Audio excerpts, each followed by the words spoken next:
தீபாவளி அப்படின்னு சொன்னாவே தீபத்தினுடைய ஒளியோட நாள் அப்படின்னு சொல்கிறோம். இந்த உலகமே ஒளி பரவி இருக்கும். அந்த ஒளி பரவி இருக்கிற நேரம் பிரபஞ்ச ஆற்றல் நிறையா இருக்கும். அன்றைய நாளில் வந்து பூமியினுடைய இயக்கம் வந்து பிரபஞ்சத்துக்கு பக்கவாட்டில் இருக்கும். அப்போ இந்த பூமியுடைய சுழற்சியும் வந்து பார்த்திங்கன்னா பிரம்மாண்டமான ஒரு ஆனந்தமான தன்மை கொடுத்துட்ருக்கோம். அந்த நாளில் வந்து உங்களுடைய பூமியில் இருக்கிற அத்தனை விதமான எண்ணம், மனம், நம்ம மனம் என்னெல்லாம் பேசுறது எல்லாம் காற்றுல பரவி இருக்குது நிறையா. அதையெல்லாம் அழிச்சிரும் கம்ப்ளீட்டாக. ஒரிஜினல் ஆக்சிஜன் கிடைக்கிற ஆற்றல் வந்து பூமி கிடைக்கும். அந்த மாதிரி கிடைக்கிற நேரத்தில், அந்த ஆக்சிஜன் இருக்கிற நேரத்தில் நம்ம என்ன பண்ணுறோம், ஒளிகளை பயன்படுத்தி, வெடி மருந்துகளை பயன்படுத்தி அந்த ஒளியும் கொடுத்து அந்த கெட்ட சக்திகளை அழிச்சிக்கிறோம். அழிச்ச பின்னால் நம்ம என்ன பண்ணுவோம், மிகப்பெரிய ஆற்றலை பெறுவோம். அதுக்கு நாம் என்ன செய்யணும்னா, முதல்ல காலையில் யோகா பண்ணணும், எண்ணெய் தேய்ச்சி குளிக்கணும், முறைப்படி வந்து வாக்கிங் பண்ணணும், முறைப்படி நம்மளுடைய கிரியா யோகத்தை எடுக்கணும். அதுக்கு அடுத்தது தியானம் பண்ணணும். தியானம் பண்ணிட்டு அளவான சாப்பாடு சாப்பிடணும், மதியம் சாப்பிடக்கூடாது. அதே மாதிரி இரவு முடிஞ்ச வரைக்கும் தூங்காமல் தியானம் பண்ணுவது ரொம்ப ரொம்ப மிக சிறந்தது. இதெல்லாம் செஞ்சு பாருங்கள்.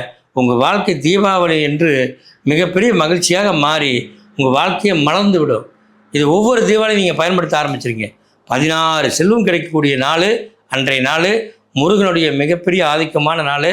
மிகப்பெரிய அந்த முருகனுடைய ஆற்றல் உங்களுக்கு கிடைக்கும். திருச்செந்தூர் முருகனுடைய அருள் பெறுவீங்க. பேரானந்தமாக இருப்பீங்க, சந்தோஷமாக இருப்பீங்க, மகிழ்ச்சியாக இருப்பீங்க. குடும்பம் சந்தோஷமாக வாழும். இந்த இயற்கை உங்களோடு இணைந்திருக்கும். அற்புதமான நாள் அது. அந்த அற்புதமான நாளை பயன்படுத்தி தீபாவளி சந்தோஷமாக கையாளுங்கள்.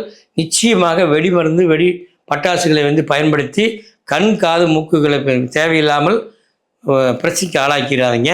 தயவுசெய்து பட்டாசுகளை பார்த்து வெடியுங்கள். அரசு சொன்ன முறைப்படி செய்யுங்கள்.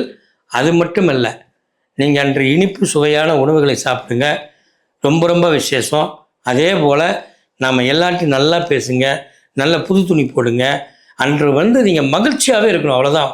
நீங்கள் செய்ய வேண்டிய வேலையில் என்னென்னா, நீங்கள் எதெல்லாம் பண்ணால் மகிழ்ச்சியாக இருக்குமோ அதையெல்லாம் பண்ணுங்கள். அந்த மாதிரி மகிழ்ச்சியான நாளாக மாற்றி இந்த தீபாவளியை சிறப்பாக கொண்டாடுங்கள். பாதுகாப்போடு இருங்கள். அற்புதமாக இருக்கட்டும். இன்று தீபாவளியை சந்தோஷமாக கையாளுவோம். பேரானந்தை பெறுவோம். நன்றி, வணக்கம்.